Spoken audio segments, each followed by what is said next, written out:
Mark 8. During those days, another large crowd gathered. Since they had nothing to eat, Jesus called his disciples to him and said, I have compassion for these people. They have already been with me 3 days and have nothing to eat. If I send them home hungry, they will collapse on the way because some of them have come a long distance. His disciples answered, But where in this remote place can anyone get enough bread to feed them? How many loaves do you have? Jesus asked. 7, they replied. He told the crowd to sit down on the ground. When he had taken the 7 loaves and given thanks, he broke them and gave them to his disciples to distribute to the people, and they did so. They had a few small fish as well. He gave thanks for them also and told the disciples to distribute them. The people ate and were satisfied. Afterward, the disciples picked up 7 basketfuls of broken pieces that were left over. About 4,000 were present. After he had sent them away, he got into the boat with his disciples and went to the region of Dalmunta. The Pharisees came and began to question Jesus.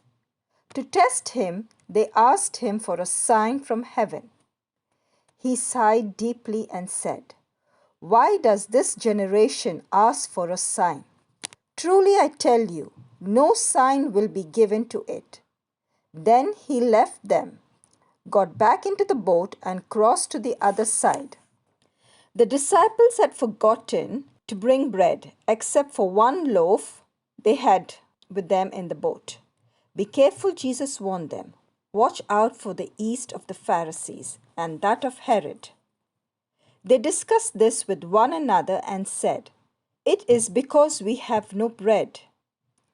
Aware of their discussion, Jesus asked them, Why are you talking about having no bread? Did you still not see or understand? Are your hearts hardened? Do you have eyes but fail to see and ears but fail to hear? And don't you remember?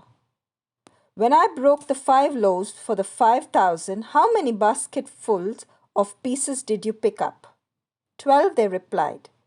And when I broke 7 loaves for the 4,000, how many basketfuls of pieces did you pick up? They answered 7. He said to them, Do you still not understand? They came to Bethsaida, and some people brought a blind man and begged Jesus to touch him. He took the blind man by the hand and led him outside the village. When he had spit on the man's eyes and put his hands on him, Jesus asked, Did you see anything? He looked up and said, I see people, they look like trees walking around. Once more, Jesus put his hands on the man's eyes. Then his eyes were opened, his sight was restored, and he saw everything clearly. Jesus sent him home, saying, Don't even go into the village. Jesus and his disciples went on to the villages around Caesarea Philippi. On the way, he asked them, Who do people say I am? They replied, Some say John the Baptist, others say Elijah, and others one of the prophets. But what about you? He asked. Who do you say I am? Peter answered, You are the Messiah. Jesus warned them not to tell anyone about him. He then began to teach them that the Son of Man must suffer many things and be rejected by the elders, the chief priests, and the teachers of the law, and that he must be killed and after 3 days rise again. He spoke plainly about this, and Peter took him aside and began to rebuke him. But when Jesus turned and looked at his disciples, he rebuked Peter. Get behind me, Satan, he said. You do not have in mind the concerns of God, but merely human concerns. Then he called the crowd to him along with his disciples and said, "Whoever wants to be my disciple must deny themselves and take up their cross and follow me. For whoever wants to save their life will lose it, but whoever loses their life for me and for the gospel will save it.